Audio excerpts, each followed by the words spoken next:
함께 나누실 하나님의 말씀 사무엘상 2장 1절로 11절의 말씀입니다. 사무엘상 2장 1절로 11절의 말씀 우리 한 절씩 교독하도록 하겠습니다. 제가 먼저 2장 1절 말씀 봉독합니다. 한나가 기도하여 이르되 내 마음이 여호와로 말미암아 즐거워하며 내 뿔이 여호와로 말미암아 높아졌으며 내 입이 원수들을 향하여 크게 열렸으니 이는 내가 주의 구원으로 말미암아 기뻐함이니이다. 여호와와 같이 거룩하신 이가 없으시니 이는 주밖에 다른 이가 없고 우리 하나님 같은 반석도 없으심이니이다. 심히 교만한 말을 다시 하지 말 것이며 오만한 말을 너희 입에서 내지 말지어다. 여호와는 지식의 하나님이시라 행동을 달아보시느니라. 용사의 활은 꺾이고 넘어진 자는 힘으로 띠를 띠도다. 풍족하던 자들은 양식을 위하여 품을 팔고 줄이던 자들은 다시 줄이지 아니하도다. 전에 임신하지 못하던 자는 7을 낳았고 많은 자녀를 둔 자는 쇠약하도다. 여호와는 죽이기도 하시고 살리기도 하시며 수월에 내리기도 하시고 거기에서 올리기도 하시는도다. 여호와는 가난하게도 하시고 부하게도 하시며 낮추기도 하시고 높이기도 하시는도다. 가난한 자를 진토에서 일으키시며 빈궁한 자를 거름더미에서 올리사 귀족들과 함께 앉게 하시며 영광의 자리를 차지하게 하시는도다. 땅의 기둥들은 여호와의 것이라 여호와께서 세계를 그것들 위에 세우셨도다. 그가 그의 거룩한 자들의 발을 지키실 것이요 악인들은 흑암 중에서 잠잠하게 하시리니 힘으로는 이길 사람이 없음이로다. 대적하는 자는 산산이 깨어질 것이라 하늘에서 우레로 그들을 치리시리로다. 여호와께서 땅 끝까지 심판을 내리시고 자기 왕에게 힘을 주시며 자기의 기름 부음 받은 자의 뿔을 높이시리로다. 함께 있습니다. 엘가나는 라마의 자기 집으로 돌아가고 그 아이는 제사장 엘리 앞에서 여호와를 섬기니라. 아멘. 본문의 말씀을 가지고 어머니가 물려주는 기도라는 제목으로 이 말씀을 함께 나누도록 하겠습니다. 오늘 이 한나의 기도는 신약에 있어서 마리아의 찬송시와 거의 같은 비중을 갖고 있는 아주 중요한 그런 기도이자 찬송시입니다. 어떻게 이 한나의 이 고백이 성경에 기록되어 있는가?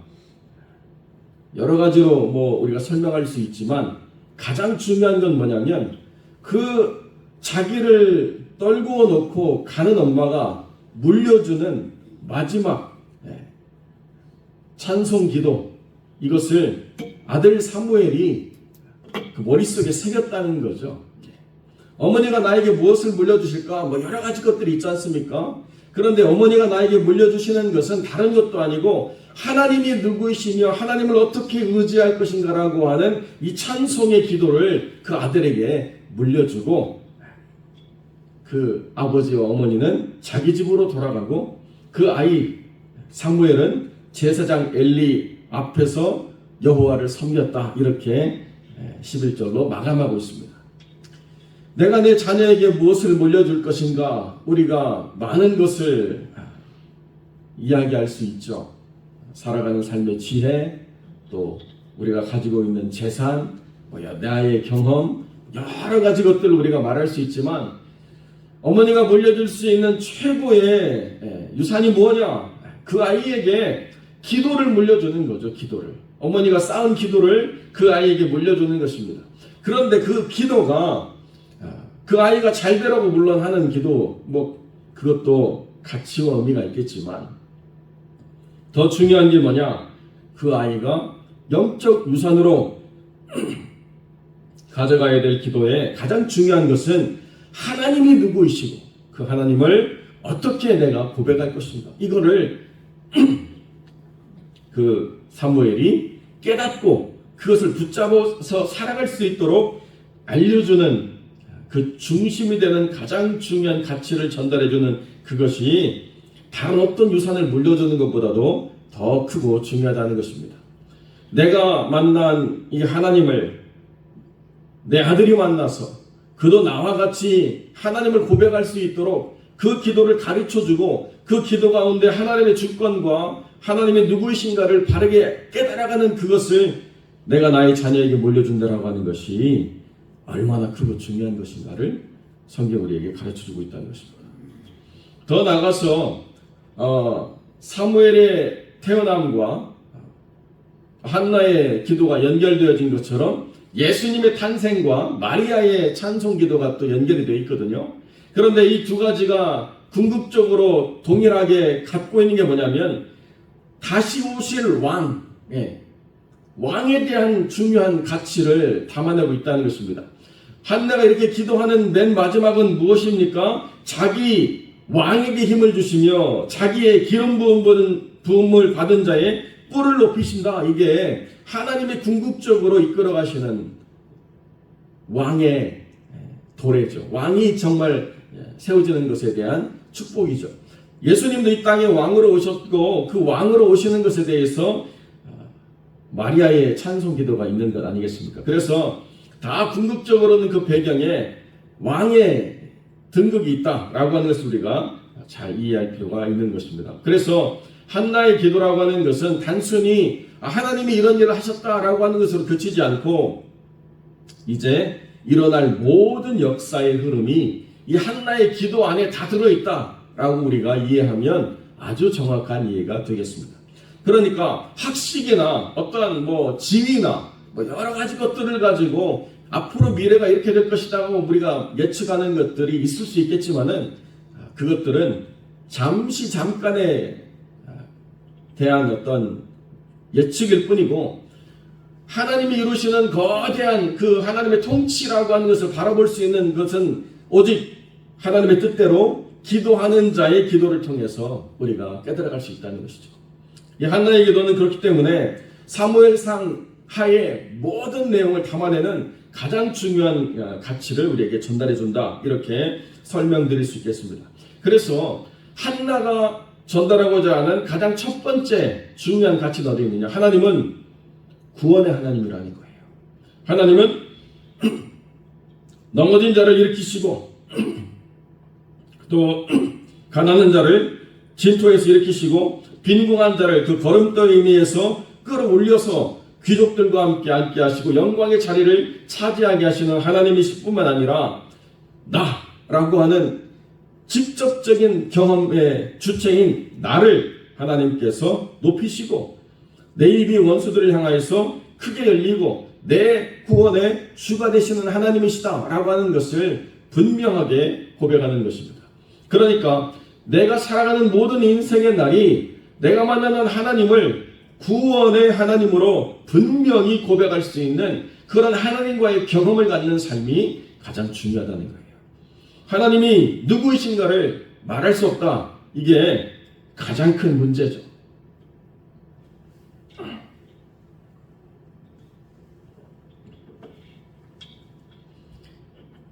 그 조혜련 씨가 운영하는 그 유튜브 채널에 김미경 강사라고 하는 사람이 나왔는데요. 자기 삶을 짧게 이야기하는데 참 다행이다 이런 생각이 들었어요.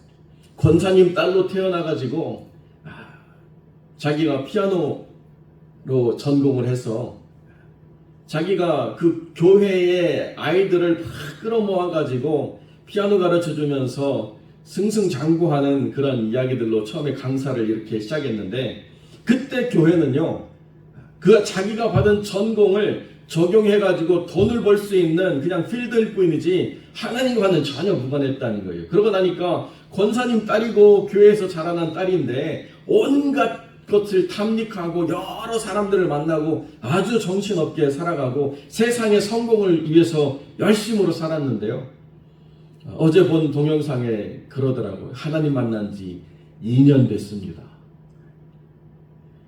자기가 아무리 노력하고 자기가 아무리 탐구하고 자기가 아무리 무언가 진리를 찾으려고 애쓰고 쓰고 해도 결국 자기가 만난 하나님은 자기 어머니가 만난 하나님의 범주를 벗어나지 못했다는 것을 오랜 인생의 수고와 실패를 경험하고 난 다음에 비로소 깨닫게 됐다는 것입니다. 그 하나님, 50년 전, 60년 전에 좀 미리 만났으면은 얼마나 더 그 인생을 허비하지 않고 살았겠어요. 그나마 그때 만났으니까 참 다행이긴 하죠. 그러나 더 중요한 게 뭐냐? 내 어머니가 만난 하나님을 나의 자녀들이 만날 수 있다라고 하는 게 얼마나 큰 축복이고, 그 어머니의 영적인 유산, 그 기도의 유산을 물려받아서 살아가는 삶이 얼마나 든든한 기초 위에 있는 삶인가를 깨달아가는 것이 중요하다는 거예요. 다른 것으로 우리의 자녀들이 살아갈 어떤 재능이나 어떤 기술이나 어떤 지식을 물려줄 것이 아니라 어머니의 기도가 그 아들, 그 딸의 기도가 되고 그것을 물려받아서 기도할 수 있는 하나님을 구원자로 만난 이 경험된 이 믿음의 기도를 그들이 물려받을 수 있는 게 엄청난 축복이라는 거죠. 그냥 고생 않고 남들보다 더 잘나고 성공하고 많이 벌고, 이게 크리스찬들이 추구하는 삶의 기준이 아니라는 것입니다. 하나님께서는 가난하기도 하시고 부하기도 하시고 낮추기도 하시고 높이기도 하시는 하나님이지만은 그 모든 과정을 통해서 우리가 세상에서 높아졌느냐 아니면 낮아졌느냐, 내가 부해졌느냐 아니면 가난해졌느냐, 세상 사람들은 그것밖에 판단의 기준이 없지만 믿음의 사람들은요, 거기서 하나님 만났느냐, 이게 중요한 거예요. 가난해졌어도 하나님 만났느냐, 부해졌는데 하나님 잃어버리지 않았느냐, 높아졌는데 하나님 떠나지 않았느냐, 낮아졌는데 하나님을 더 의지함으로 구원의 하나님을 만날 수 있느냐, 그 기준밖에 없다는 것입니다. 그런데 자꾸 세상의 가치로 끌고 들어와가지고 마치 하나님을 만나면 무조건 부해지고 무조건 높아지고 무조건 고민 없는 삶을 살아가고, 그렇게 모든 것에서 안정된 것을 추구하는 것, 그것이 우리의 삶을 오염시키고 있다는 것입니다. 하나는 사무엘이 요즘 말로 하면 너 큰 목사 되라, 대형교회 섬기는 종 되라, 이렇게 하지 않았다는 거예요. 하나님을 만나라고, 하나님을 기억하라고. 그랬더니 11절에 뭐라고 이야기합니까? 엘리 앞에서 여호와를 섬겼다, 이렇게 성경이 기록하고 있습니다.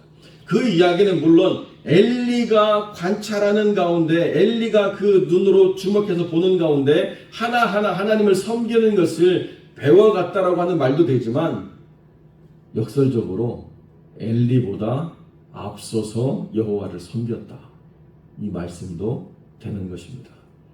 여러분, 어떻게 그럴 수가 있습니까? 3살짜리가 어머니의 기도를 받은 삶이라는 거예요. 어머니가 그 아이를 다른 것 물려주려고 애쓰지 않았다는 거예요. 그 아이의 머릿속에 내가 왜 가정을 떠나서 여기 이 실로에서 제사장 밑에 살아야 됩니까? 라고 하는 그 질문을 하게 될 때에 그 아이가 고민하지 않고, 나는 이 하나님을 알아가기 위해서 특별하게 구별된 나시린으로서 하나님이 나를 태어나게 하셨고 그렇게 살아가게 하시는구나를 아이가 의심하지 않고 살아갈 수 있도록 그 아이를 품에 품고 계속 그 아이의 귓속에, 그 아이의 마음속에 심어지도록 들려줬다는 거예요. 하나님은 구원의 하나님이시다. 여러분, 5절에 보니까요, 임신하지 못하던 자는 7을 낳았고 자녀를 많이 둔 자는 쇠약하도다. 이게 지금 한나가 경험하는 삶의 실체가 아니잖아요. 그런데 하나님께서 고백하는 대로 하신다는 거예요. 믿는 대로 역사하신다는 것입니다. 왜 그렇습니까? 하나님이 누구인지를 경험적으로 알았고 그 하나님께 삶을 헌신하는 기도를 드렸고 자기가 온전히 서원하는 기도에 준비된 영혼으로 그 소원을 담아낼 수 있는 존재가 되었을 때 하나님께서는 그 기도하는 자의 입술의 고백을 참이요 실제가 되도록 능력 있게 허락하시는 하나님이시라는 것을 한나가 알았다는 거예요. 겨우 한 명으로 이제 모든 것이 해결되지 않고 하나님이 한 번 이제 허락하셨으니까 나로 그 이전의 수치와 부끄러움을 다 기억하지 못하도록 하나님 이끄실 것이다. 이게 하나님에 대한 분명한 고백이죠.